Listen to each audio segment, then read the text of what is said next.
Hello friends, பாடகி சின்மை தக் life படத்தில் இடம்பெற்றிருந்த முத்தமிழ் பாடலை இசை வெளியீட்டு விழாவில் பாடியிருந்தாங்க. இந்த பாடல் சோஷியல் மீடியாவில் ரொம்பவே ட்ரெண்ட் ஆனிச்சு. இவ்வளவு அழகான குரல் வளம் இருக்கிற சின்மை இவ்வளவு வருஷமா ஏன் பாடலை அப்படின்ற கேள்வி எழுந்துச்சு. இந்த நிலையில தான் எனக்கு எதுக்காக பாடுவதற்கு தடை விதிக்கப்பட்டுச்சு அப்படின்னு சொல்லிட்டு சின்மை ஒரு பேட்டியில பேசியிருக்காங்க. என்ன பேசியிருக்காங்கன்றதை இந்த வீடியோவில் பார்க்கலாம்.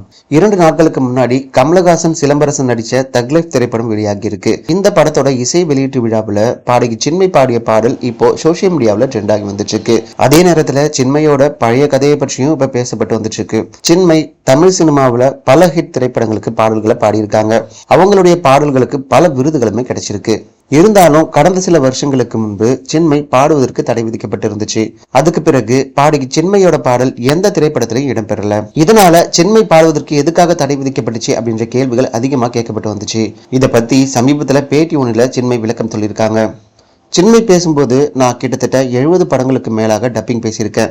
அதுக்காக டப்பிங் யூனியனுக்கும் நான் பணம் கொடுத்துருக்கேன். இருந்தாலும் கடந்த சில வருஷங்களுக்கு முன்னாடி நான் சொன்ன பாலியல் குற்றச்சாட்டு காரணமாக தான் என்ன பழிவாங்கும் நடவடிக்கையாக தான் இந்த தடை உத்தரவை நான் பார்க்குறேன். நீங்கள் மன்னிப்பு கேட்டுக்கொண்டு ஒரு லெட்டரை கொடுத்து விட்டு மீண்டும் சங்கத்தில் சேர்ந்துக்கோங்க அப்படின்னு சொன்னாங்க.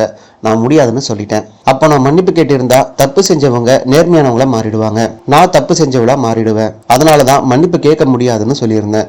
அதே முடிவில் தான் இப்போவும் இருக்கிறேன். இப்போ மக்கள் எனக்காக கேள்வி கேட்பது எனக்கு ரொம்பவே சந்தோஷமா இருக்குன்னு சொல்லியிருக்காங்க. நான் ராதாராவியை எதிர்த்து பேசினது மட்டும் இல்லாமல் அவர் மீது 2 பேர் பாலியல் குற்றச்சாட்டை சொல்லியிருந்தாங்க. அதை பற்றின போஸ்ட் சோஷியல் மீடியாவில் போட்டிருந்தாங்க. அந்த போஸ்ட்டை நான் ஷேர் பண்ணியிருந்தேன். அதனால தான் அவருக்கு என் மேலே கோவம். நான் அந்த போஸ்ட்டை ஷேர் செய்யும்போது என்னை தடை செய்வாங்கன்னு எனக்கு நல்லாவே தெரியும். ஆனால் உண்மையை மறைக்க முடியாது. அதனால தான் நான் அவங்களுக்கு ஆதரவாக இருந்தேன். டப்பிங் யூனியனில் இருக்கிறவங்க அவங்களாகவே பல ரூல்ஸ்களை போட்டிருக்காங்க. அதுக்கு உடன்படாமல் எதிர்த்து கேள்வி கேட்பவங்க மேல பல குற்றச்சாட்டுகளை வச்சிடுறாங்க. டப்பிங் பேசுறவங்களுக்கு சம்பளத்துல இருந்து 10% மேல டப்பிங் யூனியன் பணம் வாங்குறாங்க. அந்த பணத்தை வச்சு பல விஷயங்களை செய்யலாம். ஆனா அந்த பணம் எங்கே போனதுன்னு யாருக்குமே தெரியாதுன்னு சின்மை அந்த பேட்டியில சொல்லியிருக்காங்க.